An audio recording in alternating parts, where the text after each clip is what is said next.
My name's Troy. I'm a biologist.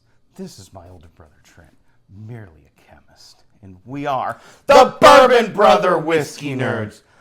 Oh, Trent, I'm so excited. It's Fresh Crack Friday. Happy Fresh Crack I'm excited Friday, folks. for the fact that it is A, Fresh Crack Friday, and B, we got one hell of a Fresh Crack Friday for we you. got some real fun stuff, folks. We have relatively recently returned from the great state of Ohio. We were in Ohio. Where you were lucky enough to unearth yourself a Jack Daniel's 10-year. Yes, this is batch 4. 4. Yeah. I think it has been around for 4 years, yeah. Which of course means it started in maybe 2022, 2023, somewhere in there. Yep. And so now we're up to batch 4.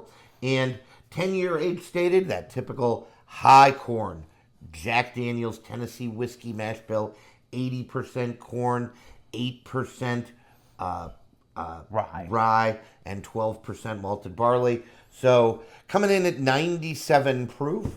I think MSRP for this right around $90. Yeah, right around $90. And that's what you got it for? Yeah. So I full disclosure, I did have to wait in line for this. Ohio is a controlled state, very similar to Pennsylvania, but a little bit different. But I think the nice thing that they do is anything allocated drops on a Saturday. So people just go, wait in line, and they get it. They get it if you want it, if you're lucky enough. And I happen to be lucky. I missed out on 12 by 1 bottle. The guy in front of me got it, but hey, I got a 10.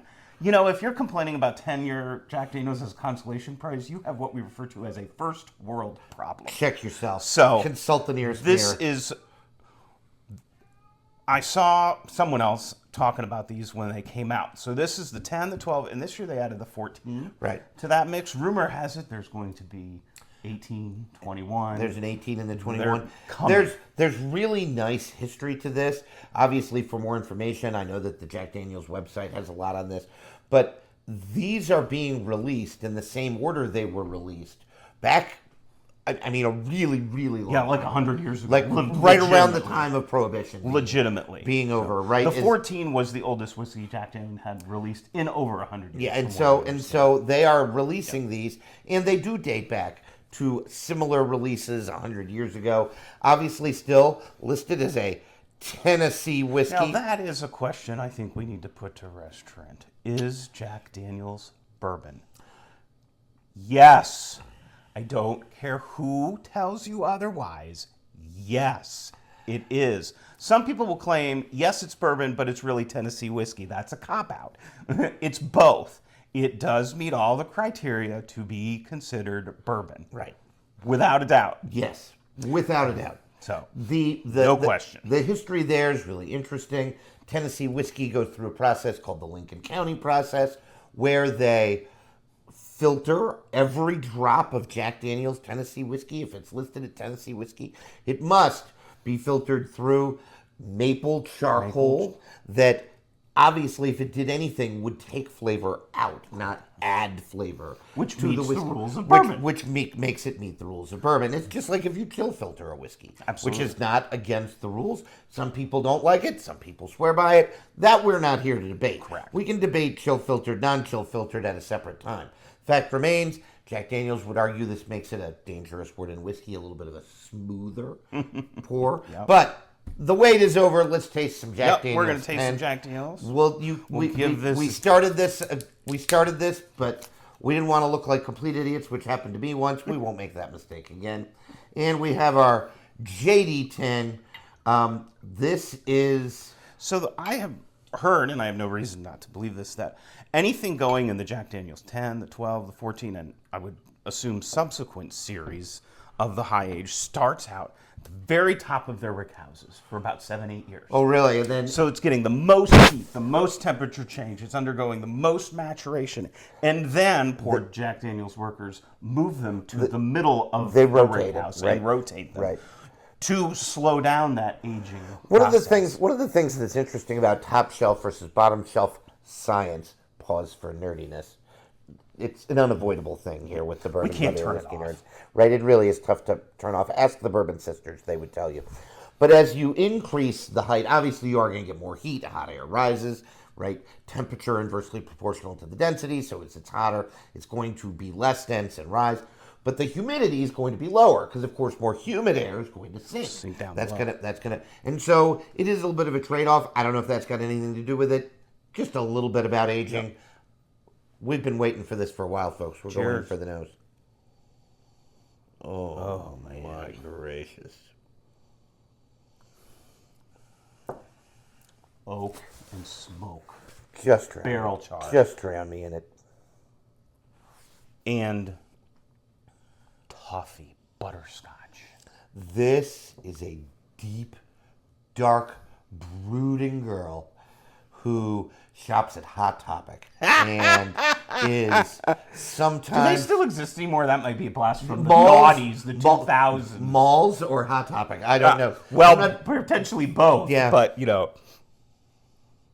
If you're watching and you were a Hot Topic girl in what they refer to as the noughties, the 2000s, please comment and let us know. Because...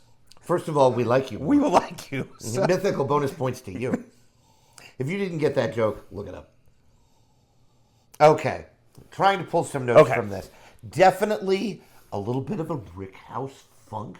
There's a barrel char. I call it Grandma's basement. Smoky, dusty mustiness. Yes. Right? You're right about the smoke. Yeah, the barrel char smoke is right there. It's really cool. I don't know. Maybe that has something to do with the charcoal process. It could. I don't know. And the oak is the star here.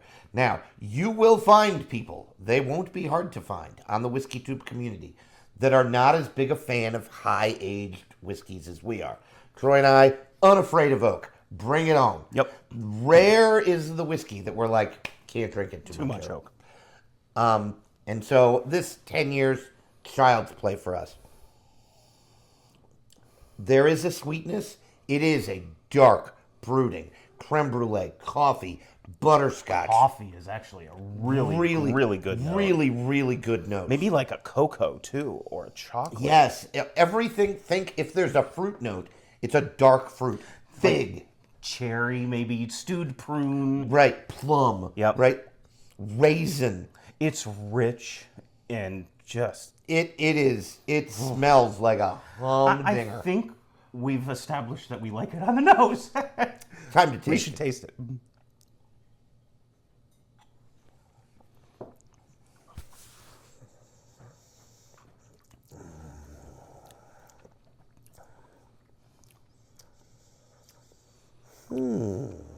It's sweeter than I thought it would be on the nose.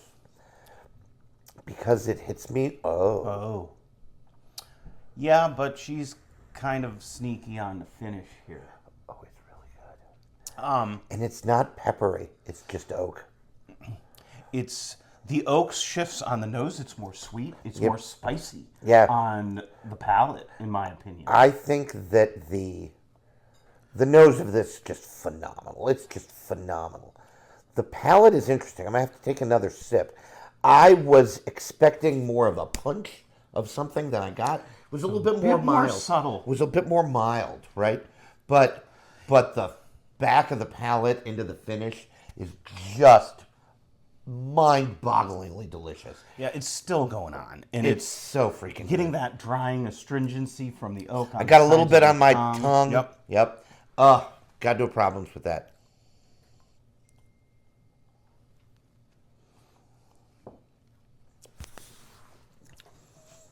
Okay, I got a little bit more of a punch of flavor, almost a fruit. I'm going to stick to like a dark fruit, maybe a cherry, a raspberry. Cherry, like a Luxardo cherry that I use in cocktails. Something like that, right? Yep. A really dark fruit note, start of the palate, then morphs to the back of the palate. The oak is the star on the back palate, and here comes the finish. I know it's coming, and I'm looking forward to it. The proof feels about right. It doesn't drink under its proof. It doesn't drink over its proof. I would agree. I think it drinks spot on. It to me, Trent, I feel like it's a little bit of a departure from your standard Jack Daniel's profile. Right. I don't get those banana, nut, walnut notes. I get more much darker. Dark fruit it's more and dark and a lot more oak. And and that's sort of neat, right? Like, there's obviously we love Jack Daniel's product. Jack Daniel's sometimes gets sort of picked on because of Old Number 7, Gentleman Jack, and I get it. We're not big fans of those whiskeys. Lower proof things like that. but I'm not sure there's a whiskey person out there who knows what they're doing. The people who really do know what we're doing, that at least Troy and I pretend we do, who doesn't have a lot of respect for Jack Daniel's higher end stuff. Yeah. Because rare is the Jack Daniel's higher end whiskey that is just a complete miss. Like, it does not happen. There's so much good stuff. Their barrel proof their single barrel proofs. The bourbon and the rye, they're both is hitters. Buy all day long They're and get a hitters. backup. They're crazy hitters. good. They're like $65. $65-$70. Hitters. Just go get one. But this, again, I stick to my point. I feel like this is a bit of a departure. It's so interesting. I love the finish. Still going. I mean, how long has it been since my sip? If I have a critique, I would like a little bit more on the front of the palate, but I think it's got a chance to develop it. It's so nice on the nose.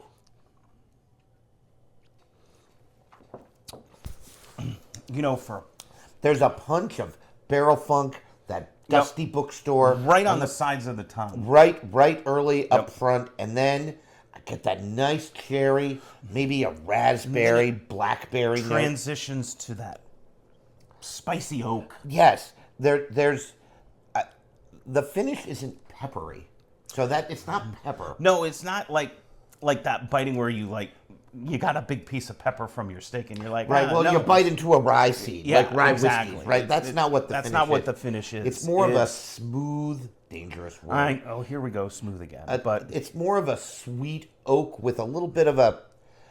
What is that spice? Is it clove? Maybe clove or maybe juniper berry. Maybe. Almost. I don't. They would use in pine or something. I could get behind pine. That's an interesting point. I could get behind pine. It's almost woody, like green, foresty, right? Oh yeah, like it's raining here today, so like the smell of a wet forest, right, almost, or something like that. The smell of a wet pine forest. There you go. Freshly sawn pine lumber. That's the best. This is a lumber sort of bourbon because it's big. We're gonna cut wood and make things and.